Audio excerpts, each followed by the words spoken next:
Emily Matthews, and I have a question for buyers. Before you look, ask yourself this question. Are you qualified? Now, being qualified in real estate terms is not just having a pre-approval letter. It means you are ready, willing, and able. Here is a myth that actually can hurt you and prevent you from being qualified. This is because sometimes people start looking at houses, they overestimate what they can really afford because they haven't talked to a lender yet. Then their expectation is up here, and they talk to a lender and find out that what they really can afford is here. Obviously, this hurts their expectations and they feel very disappointed. Sometimes at that point they decide just to give up because they can't afford what they would really like. The concept of ready literally means you are ready to go. If you're in a lease, do you have still 9 months left on it? Have you sold your home, or at least you have an offer on it? Is anything holding you back from taking the plunge and making an offer and actually getting a house? The concept of willing has several meanings. Are you willing to abide by your comfort level? What I mean by that is your monthly payments. When you're talking to the lender, figure out what your monthly payments are that you're comfortable paying.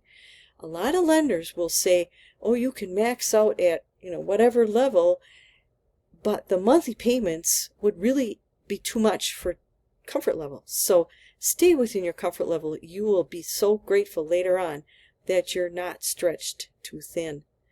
Are all parties willing to buy a house? Sometimes one party really doesn't want to, and you have to respect that. Are you willing to accept what the market has out there for you? It's kind of like a shoe store with a sale and half the shoes are gone. You can only pick what's there, not what you wish was there. Are you willing to get in at a basic level if you're a first-time buyer? Sometimes first-time buyers want to jump the housing ladder up to the third or fourth time buyer type of rung, and it usually doesn't work. Are you willing to offer what the market demands to actually get the offer accepted? This applies only when it's a seller's market, and sometimes when it is a seller's market, buyers are reluctant to give that offer everything it needs to get it accepted. If you want to buy a house in a seller's market, you have to be willing to offer what the market demands. The concept of able, here's where we get into the pre-approvals. Are you pre-approved? Do you have money saved? Because you will need some money just for closing costs. Are there conditions in the pre-approval that still need to be met? When you get your pre-approval letter, read it very carefully, because I've seen some that had so many conditions in them, and the person would have to be really strict, so they would need to know what that said. And then if you have a house, do you have an offer on it? Following on, how to be ready, willing, and able. Find a reliable agent and a reliable lender, preferably locally, so you can talk face to face. Please, not necessarily someone online. I call them call center lenders, and a lot of times people are not told or don't understand what they're being told by this faceless person at the end of a phone. You want to check their closing costs for sure. These can vary a lot, and many call center lenders have horrendous closing costs. If you're a veteran, please, please, please do not go with anything online that has the word veterans in it. You can do much better by talking to a local lender, and your agent should know local lenders that can do VA loans. Make sure the lender does the type of loan you need. Some lenders don't do specific ones, but usually they can refer you to a partner that does. And finally, don't go with any kind of loan officer that has to work elsewhere, like a flower shop or a factory. They're not giving their full attention to their job. Following on, how to be ready, willing, and able. You have to give the lender what they need to pre-approve you, and then when you make an offer, to process your loan. And you might want to opt out of loans or credit offers by going to this link. I found out from a loan officer that when they do a soft credit pull, the reporting agencies sell your information to all these people, and you get just slammed with all these offers. It's not because the lender sold your information, the credit bureaus did.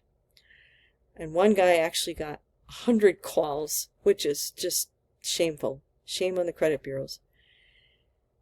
How to be ready, willing, and able. Your lender is going to need documents, as I said. They're going to need your W-2s or 1099s, pay stubs, checking and savings amounts, any other income source, and debt as well, because they have to calculate a debt-to-income ratio. You really have to be completely transparent about any money judgments, wage garnishments, child support, secondary properties that you might have, any liens on your property if you own it. If you try to hide this, just understand that they will find out. I have heard horror stories of people at the closing table finding out about child support. So please don't try to hide it. If you have anything like that, talk to your lender about it, because there's probably a way to work around it, fix the problem, and then you can move forward. And it's always better just to tackle it straight on. If you have to sell in order to buy, just know that having a sale of property contingency could really hurt you. You have to decide what your priority is, not having to move more than once, or being positioned as a really strong buyer. Only you can make that judgment call. There are strategies when you have to both sell and buy. I have a separate webinar about that. Understanding the market will somewhat affect you. For the past 5 years, because this is 2025, we have had an extended seller's market. But I believe that as of July, it is evening out. An even market is really nice for everyone. We don't have a buyer's market yet. Some places are predicting that. Seasonal factors are big in Wisconsin. Regional factors, of course. Interest rates play some part, but not as big of a role as people imagine. And the general economy and the jobs in your area, because think about it, real estate is local, jobs are local. Rhetorical question, is now a good time to buy? Only you can answer that. If you are ready to get rolling, you can get a free automated MLS search set up. It doesn't take me more than about 10 minutes. And I can also send you a buyer checklist. It's fast and easy. Just email me and we can get started. And that's it for now. This is Emily Matthews here to help you with all your real estate needs. Don't forget to subscribe. It's the little icon with my head on it. Have a wonderful day.